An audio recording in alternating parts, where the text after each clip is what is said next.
Hi, in this video, I'll be doing a feature demonstration on CloudAz LDIF Enrollment. In this video, I'll be showing you how to use the Enrollment Manager to enroll users using an LDIF file. CloudAz provides a web-based enrollment management tool, which is an alternative to using command lines for enrolling users. Enrollment is separated into two parts, enrolling and syncing. Enrollment Manager can only be used by authorized users who have managed enrollment permission. Here are some key features of Enrollment Manager for enrolling LDIF files. Enrollment is separated into two steps, enrolling and syncing. Enrolling refers to the mapping of data types to CloudAz in preparation for data population. Syncing refers to actually retrieving data values and populating the CloudAz attribute store.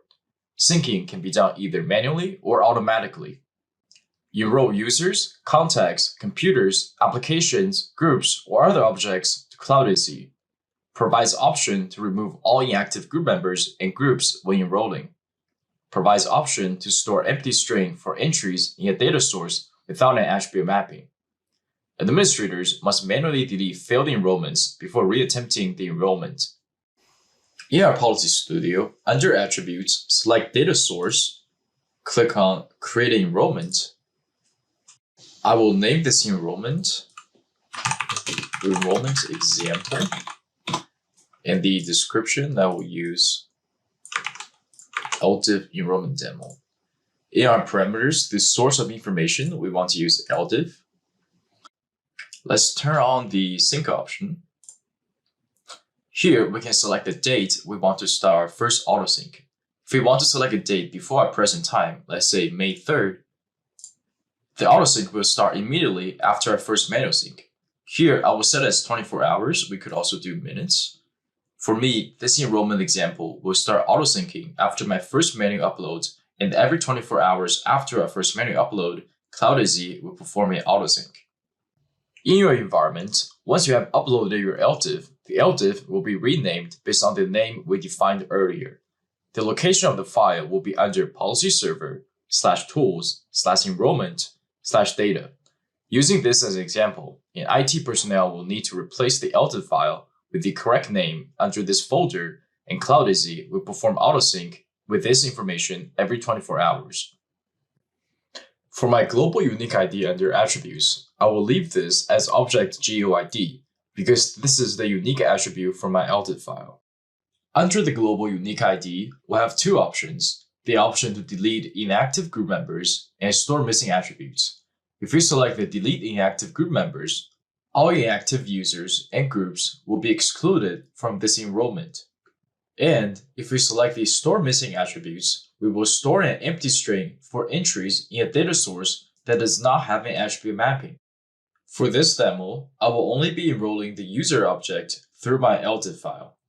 Select users. Here is our filter and attributes mapping. This table contains the default attributes you can map for users. You must map every mandatory CloudAz attribute with the corresponding Azure AD user attribute. The fields that are grayed out are mandatory for CloudAz's information network directory. Since we're using an LDIF file, we don't need the Windows SID attribute, so let's change it to Unix ID and change the Unix SID to user ID. Let's double check with our LDIF file.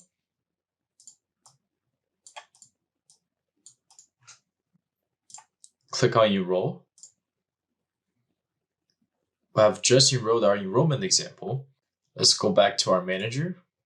We can see our enrollment example that we just enrolled. Click on the Eclipse and click on Sync. Here we have two options, Complete and Delta. Complete is used to replace the entire LDIF, and Delta is an option to add new users or updating existing users on the LDIF. This will also change the naming of our LDIF file once it's uploaded. If we select the Complete, the LDIF file will be renamed to enrollment ID followed by complete.ldif. If we select the Delta, then the LDIF file will be renamed to the enrollment ID followed by delta.ldif. Similarly, the file used for autosync must also follow this naming convention for CloudAz to recognize it. If the file placed in the data folder does not match with this naming convention, then the autosync will not be performed. Let's select our LDIF file and click on sync. And our status has changed to in progress. Do a little refresh and we can see our sync status is success and our LDIF file enrollment is success. Let's click on Data Viewer. Here we can see all the users that have just enrolled using this LDIF file.